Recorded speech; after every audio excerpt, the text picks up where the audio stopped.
Jeopardy. So this two-time Jeopardy champion ends up murdering his own wife. So the guy's name is Curry, and Curry's 32, he's a nuclear engineer, and he's super smart, like a genius. He's apparently a member of Mensa, and he's also the kind of guy who makes sure to let everyone know how smart he is. And one time, he and his big brain, they go on Jeopardy, and he wins a bunch of money. He actually wins the show twice, and he gets like $60,000, which is great money, especially in the 80s. But then, one day, in 1989, Curry's whole life changes, because he meets this woman. Her name's Linda. Linda's 45, she's a little older than Curry, and she works with him, and she thinks he is 40. And so they hit it off, and they start dating, and eventually they start smashing. A few years later, in 1992, they end up getting married. And Linda has never been happier. She's super in love with Curry and his big brain. Here's the thing though. I guess Curry doesn't feel the same way about her, because for some reason, about a month into their marriage, his behavior starts to get a little suspicious. Like he starts demanding that everything be put in his name, the mortgage, life insurance, 401k. Not only that, he starts insisting that he take out a $1 million life insurance policy on Linda. And when Linda is like, okay, but are we gonna take $1 million life insurance policy out on you as well? Curry's like, nah. But anyway, so Linda agrees to this, because remember, she's super in love with Curry, and she'll do anything to make him happy. But then, things get even weirder. One day, Linda's at home and the phone rings, and she picks it up, and there's a woman on the other end who's looking for Curry. And this woman is wondering why he hasn't paid his child support. And Linda's like, Curry has a kid? And she had no idea he had a kid from a previous marriage that he's supposed to be paying for and isn't. Not only that, he had been married twice before, and he never told her. So, this marriage is off to a good start. Regardless, none of these lies really matter to Linda, because she's still way into him for some weird reason. And so, at some point around 1993, Curry's weird ass decides, okay, I'm tired of this marriage, I got the life insurance policy all set up, and now it's time to unalive her. Why don't these people ever just get a divorce? Anyway, and so he gets right to work on this plan. And he starts making all these fancy homemade salad dressings, because I guess Linda really loves salad. So he makes these salad dressings for her, and he'll put small amounts of nicotine in them, which over time, the nicotine builds up in her system and starts making her sick. And eventually, Linda starts getting gastrointestinal problems from this, and she gets really sick. And she checks herself into a hospital, she's so sick. But the doctors don't really know what's going on or what's wrong with her.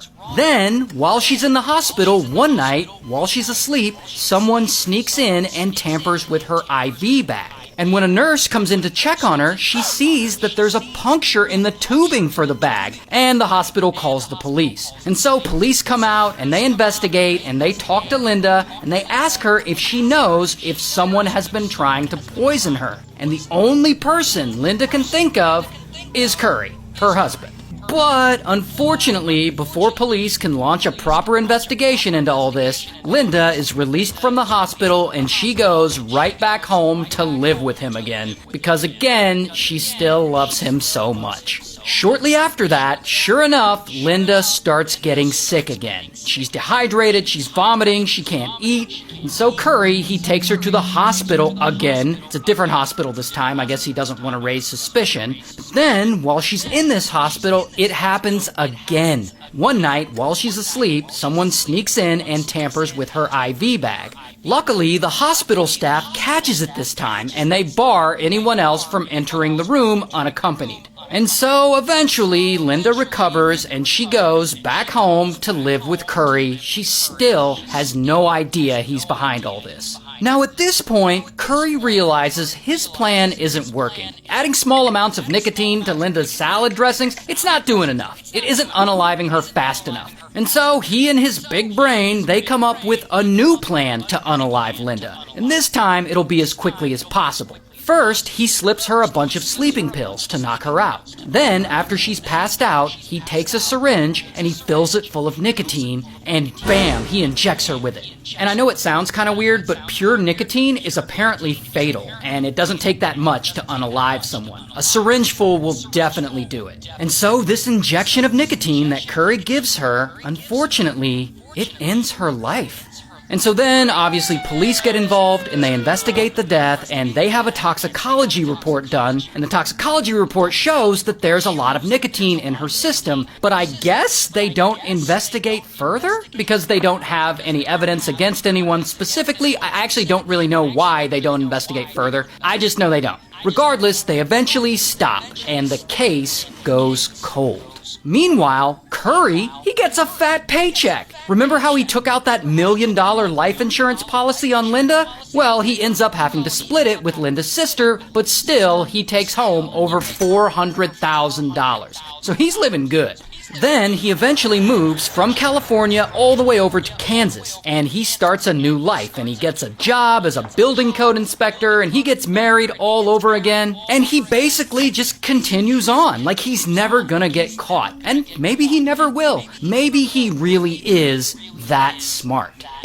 Until years go by. And one day in 2002, this sergeant from the local sheriff's office, she starts looking into cold cases, and she stumbles upon the case of Linda's death. And she's like, all right, I'll take a look at this. And she starts re-examining all the evidence, and she immediately zeroes in on the victim's husband at the time, Curry. I mean, he was with her in the hospital when the IV bags were tampered with, and Linda had previously told police that he was the only one who could have poisoned her, so bro is looking really suspicious right now. And so this sergeant spends a really long time looking into this, going over old files, re-interviewing old witnesses, everything she can do. Then, 4 years later, she finally has enough evidence to take all this to the district attorney. Then the district attorney gets the toxicology report that was initially done on Linda further analyzed, a more modern analysis, because like 15 years have gone by since Linda was murdered, and toxicology analysis has greatly improved. And this new analysis shows that Linda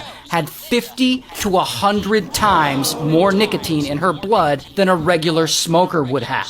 50 to 100 times. And Linda didn't even smoke. And so it's now confirmed that Linda died from nicotine poisoning, aka she was murdered. So with all this new evidence backing her up, the sergeant, who was originally working on the cold case, she travels over to Kansas and she brings Curry in for questioning. And she grills him and she gets him to confirm that he was home alone with Linda the night of her death, meaning he's the only one who could have injected her with nicotine. And so, bam, Curry's arrested. Here's his mugshot. And so then Curry goes to trial, and finally, 20 years after Linda's death, he's found guilty. And he's sentenced to life in prison. Maybe he wasn't as smart as he thought.